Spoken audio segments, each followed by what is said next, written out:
VCY America presents Crosstalk, a nationwide call-in program discussing issues that have an effect on our families, our communities, our churches, our nation, and our world. Crosstalk, an opportunity for you to voice your concerns for biblical principles. And now live by satellite and around the world on the internet at vcyamerica.org. Here is today's Crosstalk. Well, thank you, Gordon, and welcome to Crosstalk. Good to have you with us today. And just before we get into our topic, just a word of report. Some days ago, we covered the story about this blasphemous play that was going to be portrayed there on state property at the Wisconsin State Park at Lapham Peak. And we had made this a public issue. The response overwhelming from the audience all over the place. As a result, the state has said absolutely not. You're not going to do that on state property.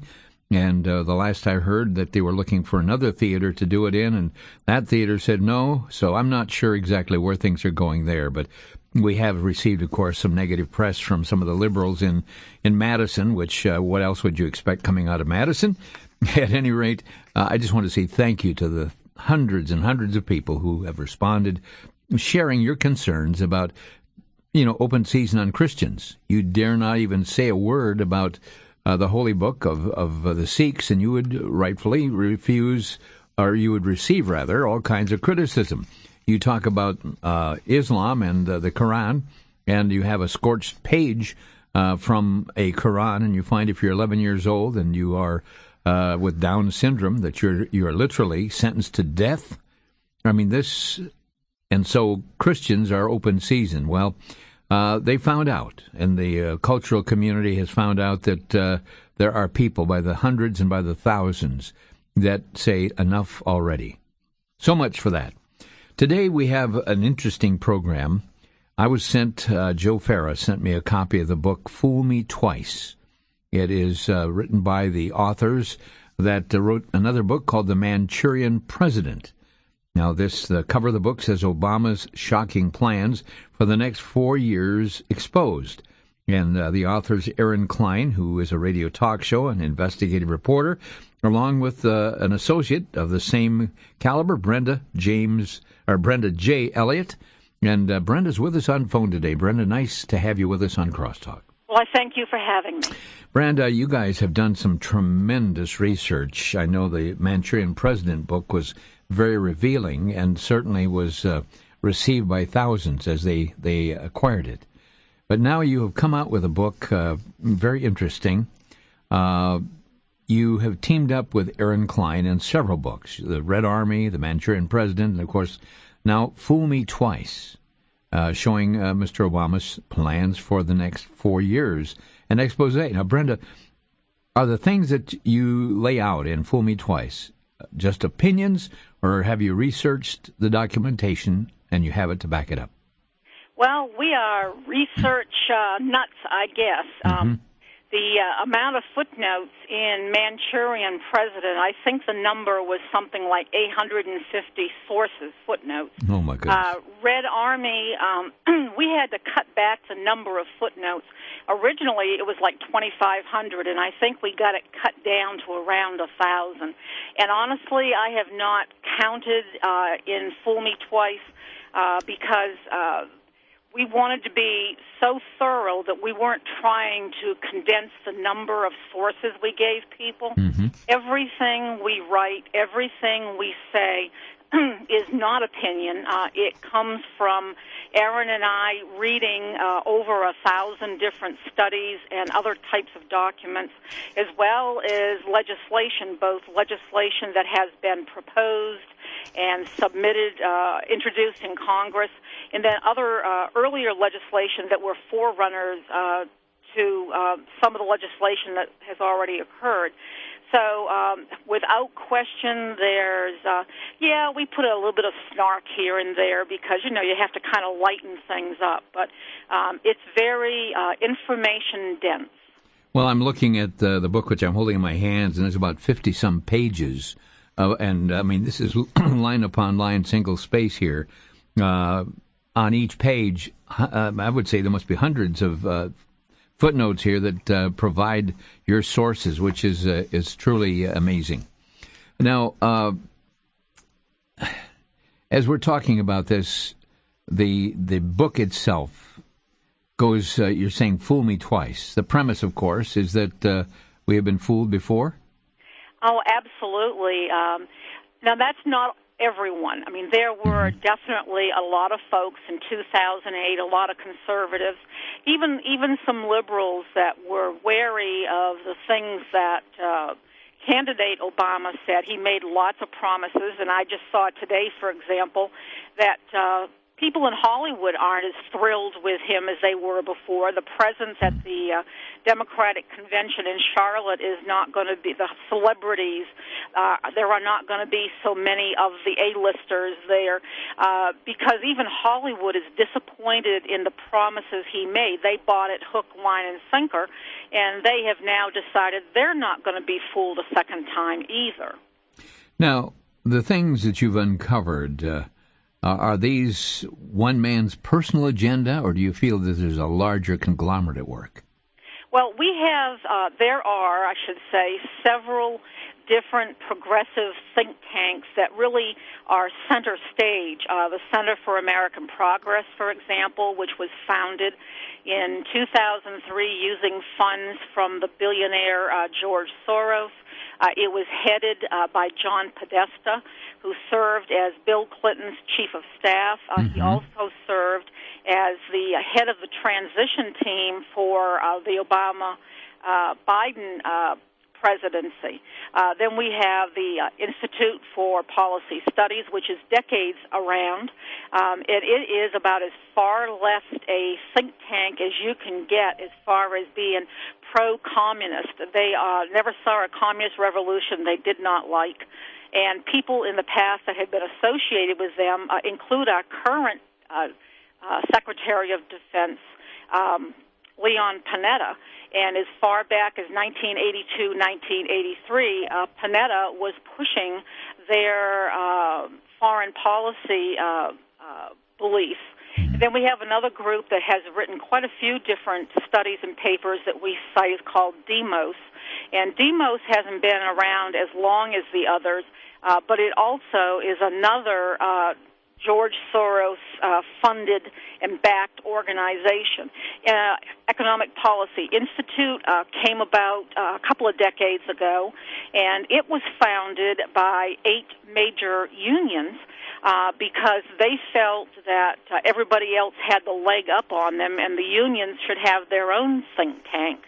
But when you look at the boards of directors and the various advisors to these groups, you find a lot of commonalities as in people who serve on those boards and act as advisors, as well as, of course, they share a lot of the funding in common from the Soros organizations, from the Tides Foundation, and others like the Rockefellers and the Ford Foundation. And those. So they have a lot of commonalities, but they seem to sort of divide up, to some extent, the territory that they cover. Now, many people were taken back when President Obama, not knowing that he was being recorded, stated to Russian president, "This is my last election. I'll have more flexibility." What, according to your findings, what do you think he meant there? Well, I think this was a conflab between Dmitry Medvedev and Barack Obama, and they were talking about disarmament and missile defense. Obama has always been pro-disarmament as far as nuclear weapons of the U.S. He's been for that for a very long time. But the most telling, the background is that obviously Obama was caught off guard making this statement that, you and I both know, wink, wink, nudge, nudge, that, that later down the road after I'm reelected, I'll do whatever I want to do. But the most telling thing I found in that particular exchange is when Medvedev says, okay, I'll tell Vladimir. He didn't say, I'll tell Mr. Putin. He says, I'll tell Vladimir about this. So it shows a degree of intimacy between the three men that I think is quite disturbing. Now, we have seen the increase of the use of executive orders and presidential memos to create law and new policy. it literally flies in the face of Congress. And I guess the question is, has the nation seen the worst of it, or is this just the tip of the iceberg? I think it's the tip of the iceberg. First, I'm going to give your listeners some homework. They can go on the Internet, and the document is called The Power of the President. And it came out in November 2010 after the 2010 midterm election, when the Democrats no longer had full control of Congress. The House of Representatives was then dominated by Republicans. So the Center for American Progress came up with this 54-page blueprint for how the president could accomplish his agenda, carry out the progressive agenda without the consent of Congress, without even involving Congress, doing an end run around them in many different ways, and, of course, not including the will of the people. And we have seen examples of this recently, actually. The DREAM Act, which was first introduced in 2001, has never made its way through Congress. It was rejected. It did not. It did not make it. Excuse me. It was not made into law by Congress within the past couple of years. In June of this year, Obama issued a presidential policy note, so to speak, called the Deferred Action for Childhood Arrivals. This is, in essence, a 2-year grant of amnesty that is renewable. So people have taken this as being, okay, for 2 years, young people brought here before they were 16 years old who are under the age of 31 are eligible for a temporary delay or deferred deportation. But I went and read the language very carefully, and this is renewable. So this is almost like an actual amnesty, just in 2-year increments. Now, initially, this was supposed to be, or estimated to be, for about 800,000 possibly eligible young people. But now we know the numbers are much higher, perhaps somewhere between 1.75 and 2 million. Originally, this was to apply to high school graduates, to GED certificate holders, or young people who have served and honorably in the military. Well, we now find out that policy has been extended to a younger group of illegals that will include those who have low skill, work in low skilled occupations, who have also includes those who have not completed middle school or high school. In other words, dropouts. And even though the document itself says that they have to show a certificate of successful attendance and all kinds of other documents, in reality, that isn't really the way that it's going to work. And this has already started on the 15th, last week. Brenda Elliott is our guest today, and we're talking about a book that has just come to light. It's the book called Fool Me Twice.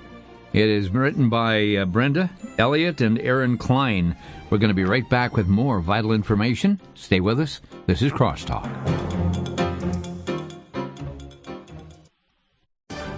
Back to Genesis with Dr. John Morris, scientist with the Institute for Creation Research.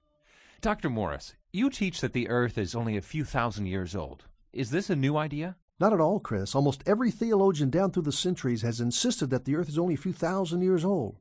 Best known today is Bishop Ussher, who concluded that the earth was created in 4004 BC. Well, he was quite a scholar and combined the chronologies in Scripture with a great deal of archaeological and historical evidence at his disposal. Similarly, dozens of other scholars have come to comparable dates. It wasn't until the early 1800s when some scientists caused churchmen to wonder if the days of creation weren't long periods of time, or that the chronologies were incomplete or misleading. The point is, recent creation is the orthodox view. The millions of years view is a recent heresy. And that's the way it is back in Genesis. For more on creation, visit our website at www.icr.org.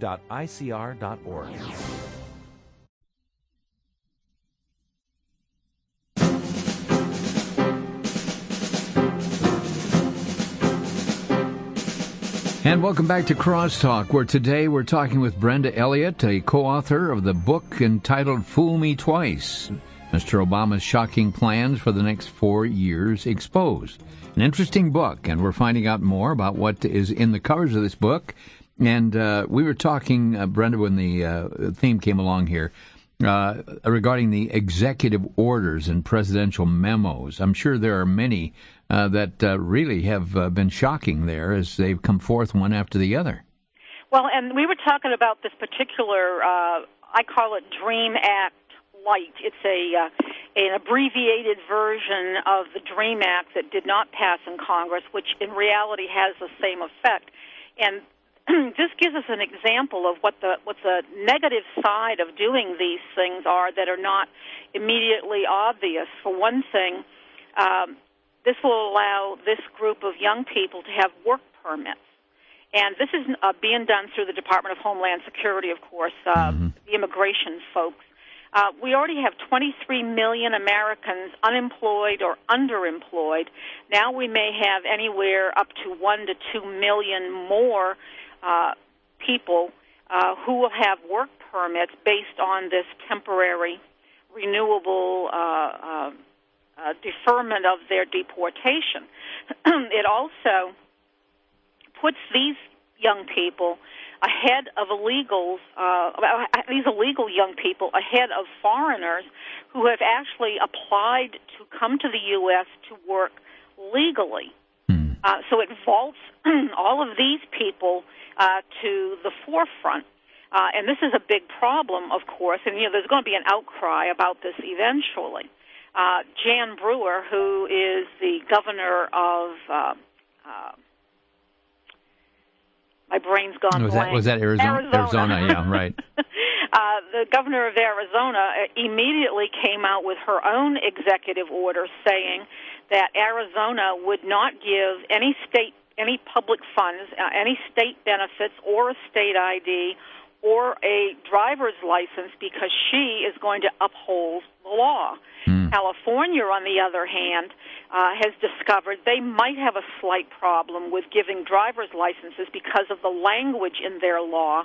So now they're going to have to change their law so they can hand out driver's licenses. Now, the problem with the IDs and the driver's licenses and the green cards or the work permits is that these can be used to go to register to vote, and a lot of states have same-day registration to vote.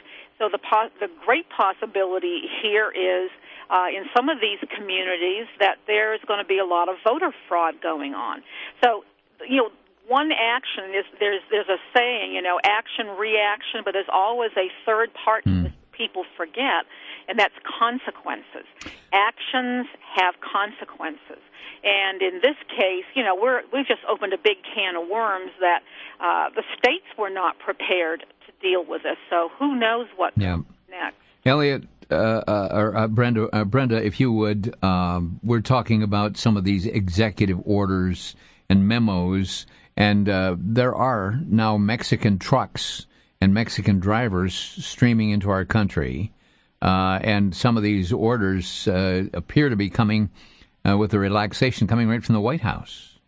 Oh, yeah, absolutely. I mean, make no mistake, this particular memo may have been signed off on by Janet Napolitano as the head of DHS, but make no mistake, she didn't do this on her own. She could not have done this without presidential backing. I mean, that would be unheard of for a department head, department secretary to issue something like this.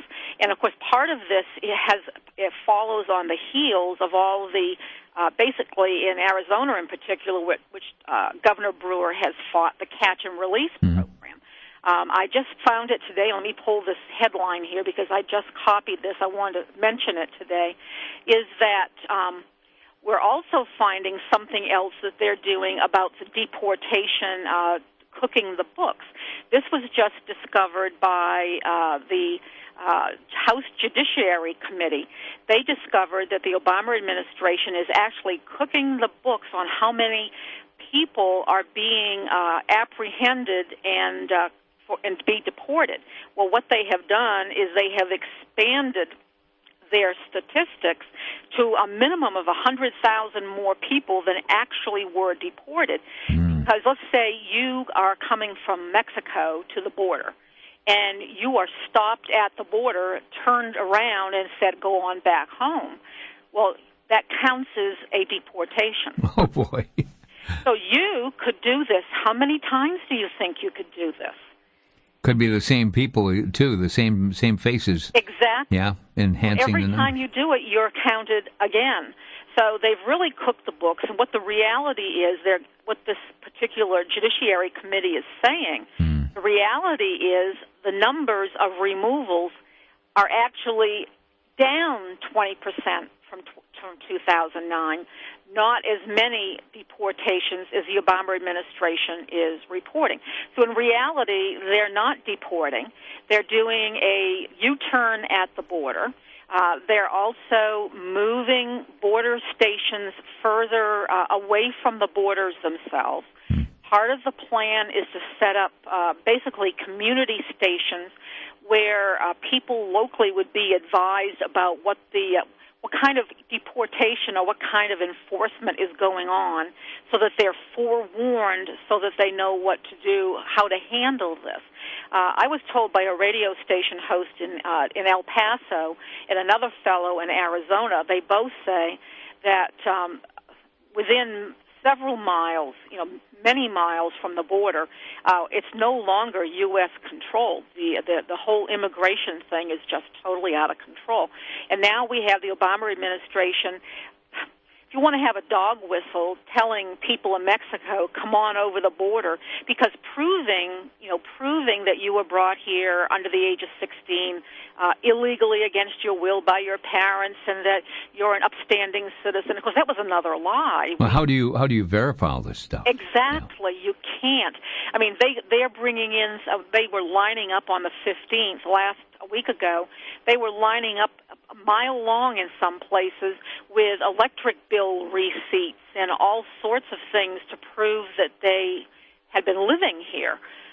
There's even language in this document where you have to have resided here continuously since 2007. Well, but then there are loopholes in that. Well, if you had to go back to Mexico and you were basically taken back there against your will, and then you came back here, and how long you were gone in Mexico before you came back. And I mean, there are so many loopholes in this. You can drive trucks through it. Let's move on here to something else now. What does your research show us about the impact of the present administration upon our military? And after all, we're talking about the commander-in-chief now of our military as well. Well, this is a very unpleasant picture, in my opinion. I come from a long line of a few centuries of military families, because all of my ancestors served in the militia or the military going back to the 1600s. And I just find it absolutely bizarre that we're talking about such things as cutting $1 trillion over 10 years, $100 billion a year from our defense budget, when we're in a time of terrorism that, again, the open borders presents a really big problem, because there are statistics on how many terrorists are making their way across Mexico, Hezbollah and Hamas and those making their way into the U.S. through Mexico, yet we're going to cut back on our defense budget. We're going to take our military and turn them into a social work organization, fighting global warming and poverty and injustice, and making them more like UN peacekeepers.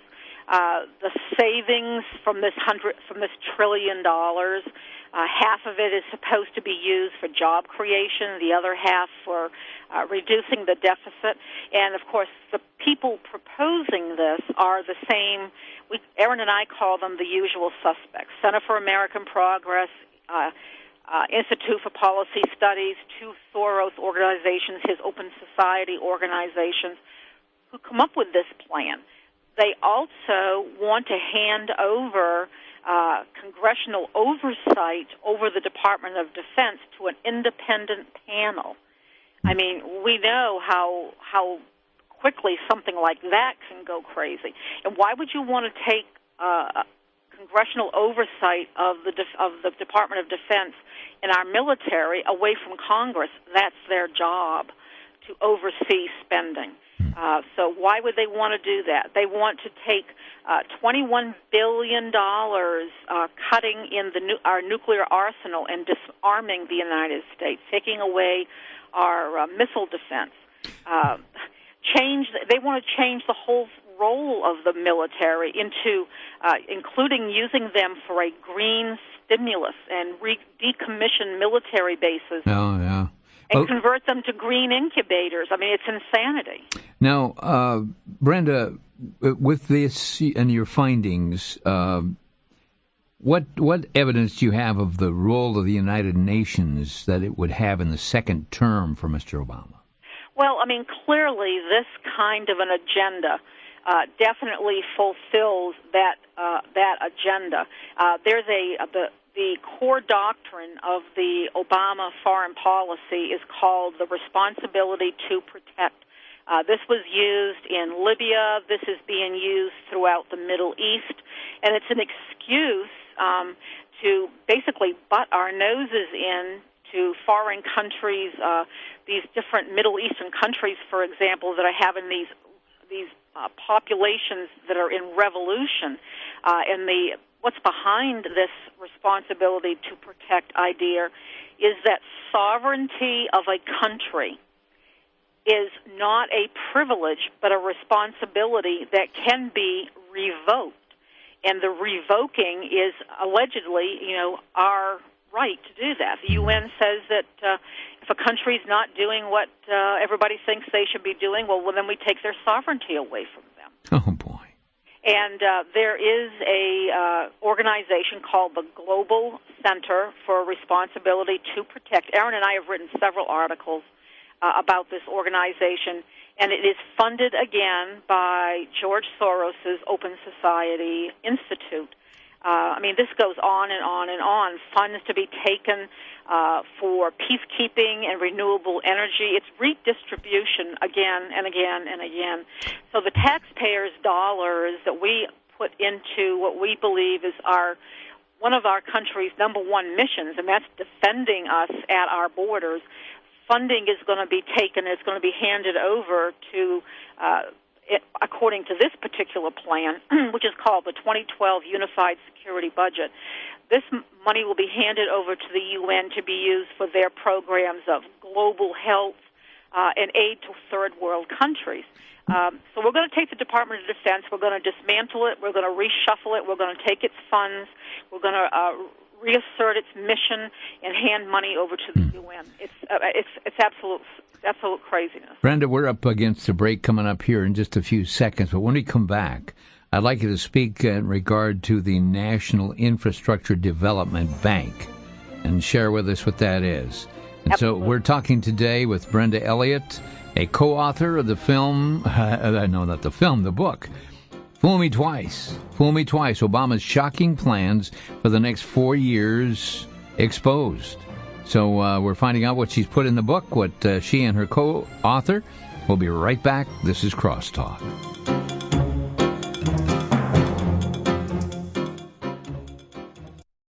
The basis of scientific research is to find the truth, and scientists of all people are supposed to have open minds and be willing to look at all the evidence. However, history has told us that once an idea has become entrenched, even scientists find it difficult to accept anything that deviates from the idea. This is now the case with evolution, and the theory of evolution is now a dogma.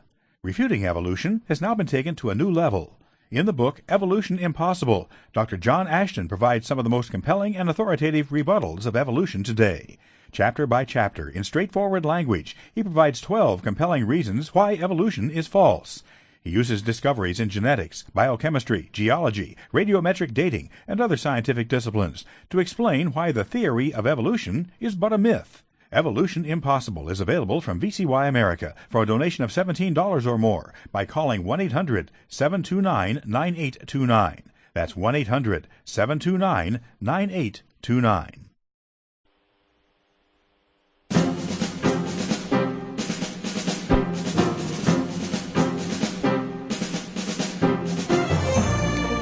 And welcome back to Crosstalk. Talking today to Brenda Elliott, a co-author of the new book called Fool Me Twice, a book dealing with the shocking plans for the next 4 years brought to the surface, exposed here for us to examine. Now, Brenda, we were talking about this thing that is called the National Infrastructure Development Bank. What is that? Well, that basically is all of these green stimulus programs where funds have been provided for for solar and whatever energy. Mm-hmm. What they are planning to do with this, if they carry it out, and the legislation has been submitted, it would take dollars directly from the Treasury. Oh, boy. And it would take money right from the Treasury and set up this National Infrastructure Bank that would be run basically by another civilian individuals type panel, and would pick more winners and losers out of the free marketplace by deciding who gets money for what project. Turn on the printing presses. Turn on the printing press. Right. Okay, economic fairness.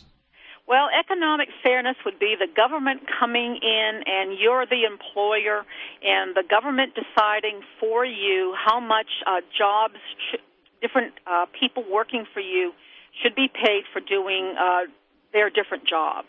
So they're going to set the prices? Yes. Oh, yes. Boy. Well, folks, employers, you might be thinking about what's around the corner. Now, the question here, do you believe that talk radio will be impacted by the second term for Mr. Obama? And if you do, what evidence do you have to back up that claim? Well, let's go back to our discussion of this document, 2012 Unified Security Budget from the Center for American Progress and their cohorts. One of the things that Aaron and I believe is that they will use green, because if you notice, green is everywhere. Everything is, besides the National Infrastructure Bank, there also would be a green bank. What we believe that they will use is they will use climate change, global warming, and these green projects as a test case because the administration has been struggling with a way to control the fairness doctrine of the airwaves. And so, for instance, if you and I are talking about green projects and we are talking about them unfavorably, then other people out there listening to your show could challenge and say, well, wait a minute, I need to come and present my view on this. You know, Brenda, I've been in the broadcasting 52 years, and I remember those early days of the fairness doctrine. To do a talk show was insane. Well, and it will be worse because basically this would be a way to put you off the air. Mm-hmm.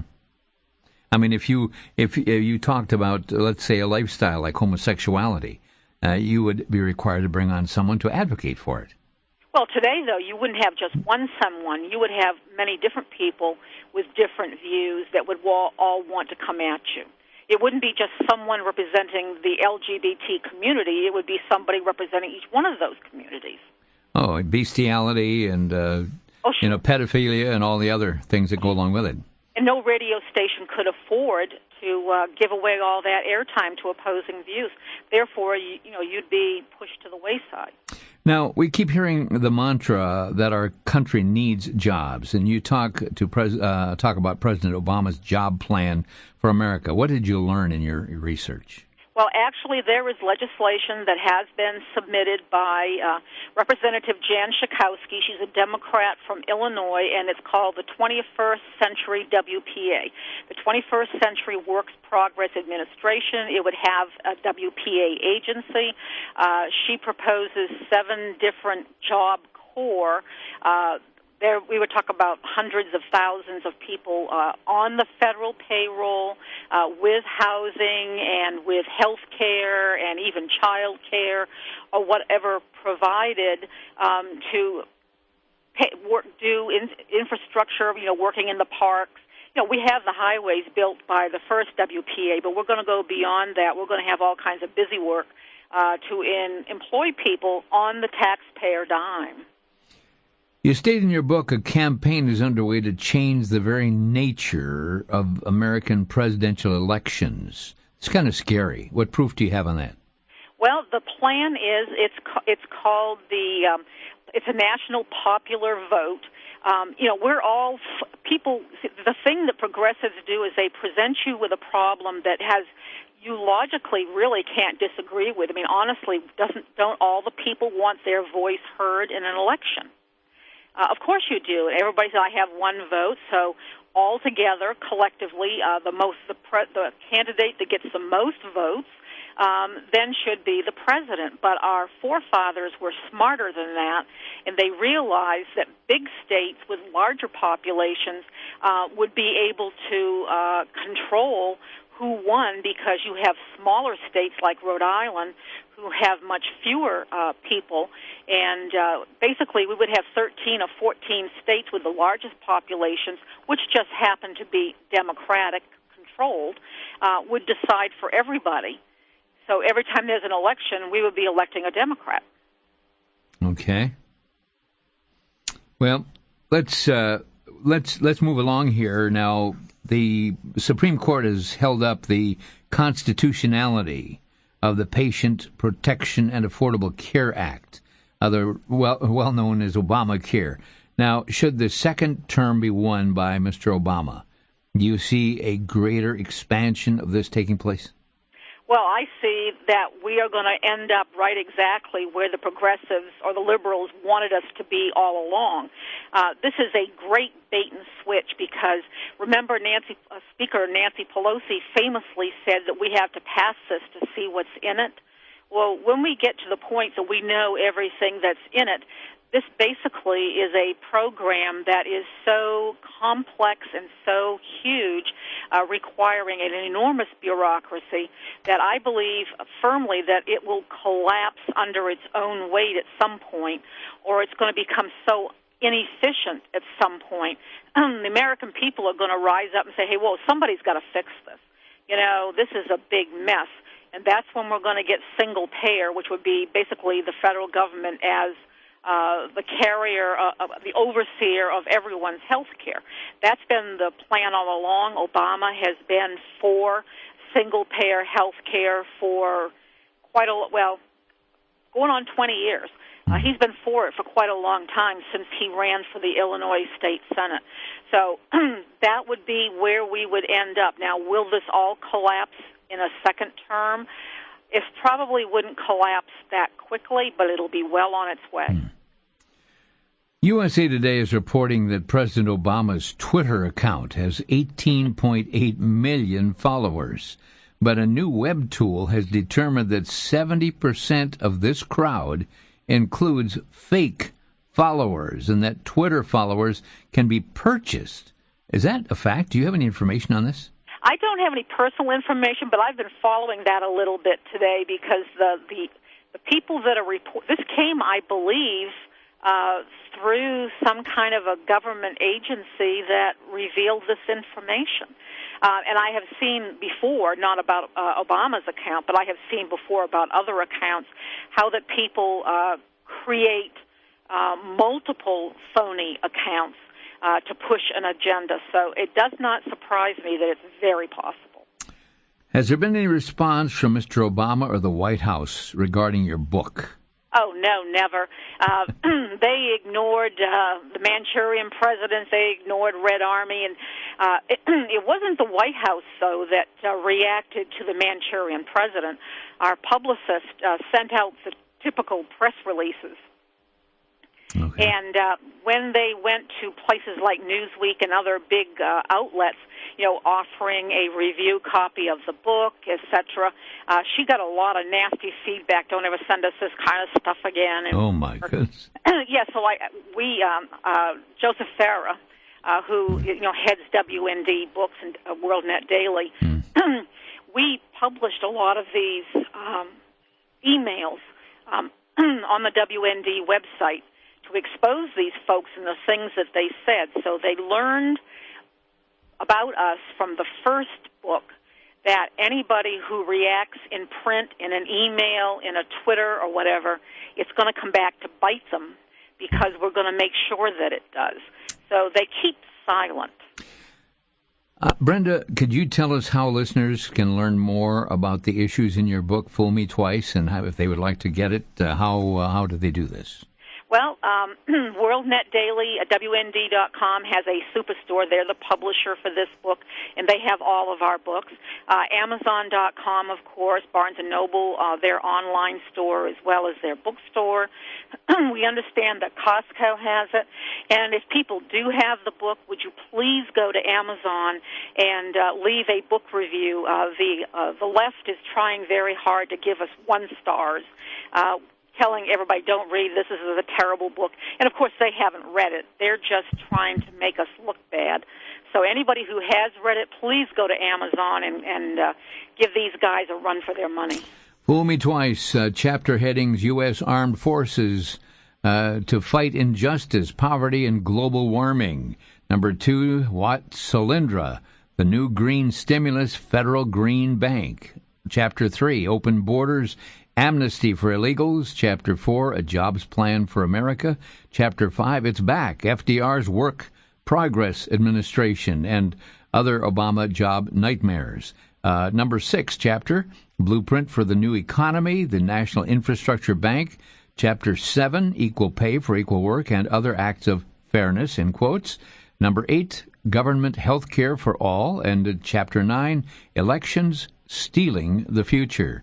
A powerful book, very interesting, and you've heard how you can get it. WND Books, or go to WND.com is their website. Right now we're going to open our phone lines because many of them would like to join in and ask questions of our guest today, Brenda Elliott. Our telephone number, 800-733-9829, 800-733-9829. And some of you have read The Manchurian President. Some have read other books. Maybe you have questions about the material. Again, it's 800-733-9829, toll-free from anywhere on the planet. And I mean that sincerely. We have people calling from Europe, England, whatever, and we're always grateful for your calls. This is Crosstalk on the VCY Network, and we'll be looking forward to your calls. In fact, the lines are almost jamming here at this moment. I've got 3, number 4. The lines are jammed right now. So we'll take the calls there. How long have you been working on these projects, Brenda?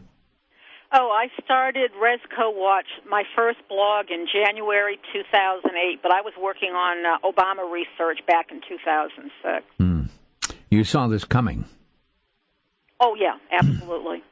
Well, right now we're going to go to Michigan and join Gene online. And Gene, you're on the air with Brenda Elliott. Yeah, thank you for taking my call. And I got 3 questions for Brenda. I know I said just 2, but I got 3. Go. Is that true that the Communist USA Communist Party is going to back Barack Obama on this next 4 years?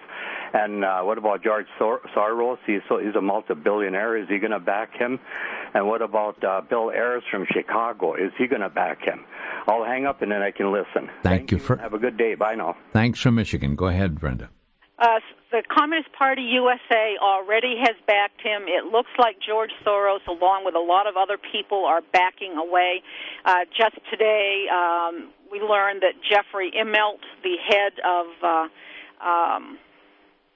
Obama's Economic Advisory Council, is backing Romney. And as far as Bill Ayers, I have no idea. I haven't heard anything. We're going to take a 60-second break, and let's line up those phone lines. I see Pennsylvania online, the state of Oregon, and we'll be looking back in just a few moments at the phone lines. 800-733-9829. This is Crosstalk.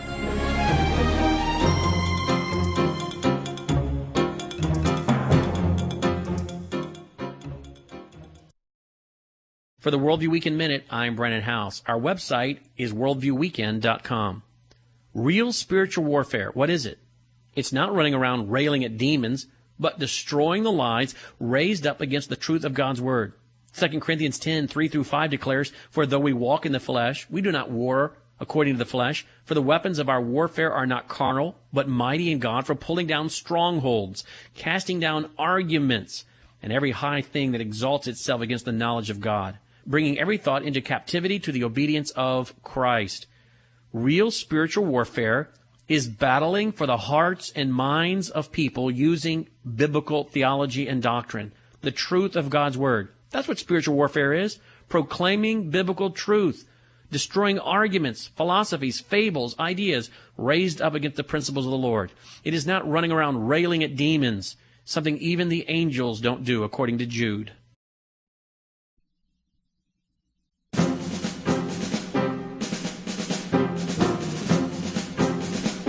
Okay, we're coming down the home stretch here, and our lines are all flashing. We've got about 8 minutes. We need to get our questions in very quickly, and quick answers and quick questions, because this is the speed round here, and we're going to go right now to the phones. And let us go to Thomas in Newport, Oregon. And Thomas, you're on the air with Brenda Elliott. Go ahead. Hi, yes, Thomas from Oregon. I'm calling because I've heard you talk a lot about immigration policies under the Obama administration, and yet not once have I heard you address the problem of corporate extraction of U.S. dollar in other countries by paying pennies on the dollar to some third world country to make our products. Well, that's not what we're writing about, and that's not what the book is about. We're talking about future possible plans for a second Obama administration, so I really can't address your question. Let's go to John in Pennsylvania on line 3. John, you're on the air with Brenda Elliott. Hi, thanks for taking my call. In your research, how much this smacks of Agenda 21, and I'm just curious as to how much of your research went into that direction. Well, we focused exclusively on these progressive think tanks, the kinds of plans that they have laid out, what might come in a second Obama term. And the reason we say that these groups very well could be right or their plans could be used is because they were used in the first Obama administration. Okay. But with all the green tech, the Solyndra that's in your book and so on and so forth, you had no knowledge about Agenda 21 in your research? Because it seems to coincide with the things that you're saying about a second term. Well, it doesn't come up that way per se. I mean, Agenda 21 is not written into this, and that's really a whole big subject all by itself. Okay, well, thank you very much. I appreciate it. Thank you, John from Pennsylvania. Let's go to Edinburgh, Texas, and talk with Joe. Joe, you're on the air. Yes. First of all, I just want to say that I'm a Democrat with strong Democratic values, but this Democratic president has proven, he's actually made nothing but broken promises, and he's pretty much proven to be nothing but, pretty much worthless to the American people. But my question today is, a judge recently voiced from Lubbock, Texas, a judge from there recently voiced that if Obama given a second term as president will only cause chaos and civil war in this country, due to the fact that basically he would be doing nothing but handing over America to the UN, leaving this nation under basically world rule. I just want to see what your take was on that. You're talking about Judge Tom Head, I think is his name, from Lubbock County. Yeah, I believe so. I know it's from Texas. Yeah, he is convinced that Mr. Obama's winning a second term could lead to a revolt by the American people, and he's pushing by pushing a tax increase for the district attorney's office. He said that the money is needed to beef up its resources in case the president wins the November election. Interesting cover. Yeah, but the point I'm trying to get to is, do you think this country could go back into civil war, knowing the fact that basically Obama just wants to handle America over to the UN? I think that too many people do not appreciate or understand the predicament that we're in right now, and a lot of folks are going to go vote for him. Regardless of the way things are, they think he's doing a great job. That's because of decades of indoctrination to think the way that he thinks, but not everybody does. Do I think we'll have a civil war? I certainly hope not. Jay in Macon, Georgia. Jay, you're on the air. Hello, Jay. Jay? Okay, sorry about that. We don't have time to delay there. Michael in Pensacola, Florida. Michael, you're on the air. Yes, sir. Ms. Elliott, I want to ask a question. Do you think that for some reason or other that if you get all Republicans in office and presidency, that America will be just a wonderful place again or something? She didn't say that, sir. Well, you advocate that Obama is bad and Democrat Party is bad, but I'm from old school, and both parties are bad. If you think that a government will bail you out and straighten out this country, you're looking in the wrong direction. Well, let me ask a question, sir, before we let Brenda respond. Are you planning to run for president? No, sir. Okay, what's your solution? My solution is that turn to Christ. Okay. That's your answer. America needs to be saved. We understand the need for spiritual redemption. We also understand the responsibility in leadership. Brenda, if you'd like to address that. Well, it's a matter of how people view what needs to be done. Democrats, in general, not everyone, but in general, believe that government is the answer and the solution for all our problems. The more conservative view from Republicans is that smaller government, less intrusion into people's individual lives is the better way to go. It's a matter of perspective, and there's not anything that says either one is right and either one is wrong. It's a matter of what each individual thinks is the right way to go. You know, Brenda, this is true, and oftentimes people talk about America just simply backing off in the corner and say, well, let it happen, whatever's going to happen. And as a Christian broadcasting network, we understand that God has a plan for this world. But as well, he has also given us liberty. And in this type of republic government, which has arisen out of Judeo-Christian ethics, is it any wonder that we are to take places of responsibility, be good stewards? And ultimately, if we don't, it's like taking your hands off the steering wheel, and where's your car going to go? I mean, I don't know who said it, but I've heard it said you get the government you vote for. You know, if you vote for continue the way that we're going, Aaron and I firmly say in the book we don't believe you'll recognize the United States in another 4 years. Hopefully, and I say hopefully, that if people who vote for Mitt Romney and he becomes president, in the words of someone I just recently spoke to, we're at sea, a hard left rudder, and hopefully that Mitt Romney as president would at least get us steering on a steady forward course where we can make some corrections. Brenda Elliott, co-author of the book Fool Me Twice. I want to thank you, Brenda, for being with us. Very interesting book. Thanks for joining us. Thank you, sir. And folks, thanks for joining us on Crosstalk again. The name of the book is Fool Me Twice. It's available on Amazon and other sources. A very interesting book. Thanks for joining us. You've been listening to Crosstalk via satellite and the internet from VCY America. Views expressed may or may not be those of this station. For a CD of today's program, send a donation of $6 or more to VCY Tape Ministry, 3434 West Kilbourne Avenue, Milwaukee, Wisconsin, 53208. Or download by RSS or podcast from crosstalkamerica.com. And join us again for Crosstalk.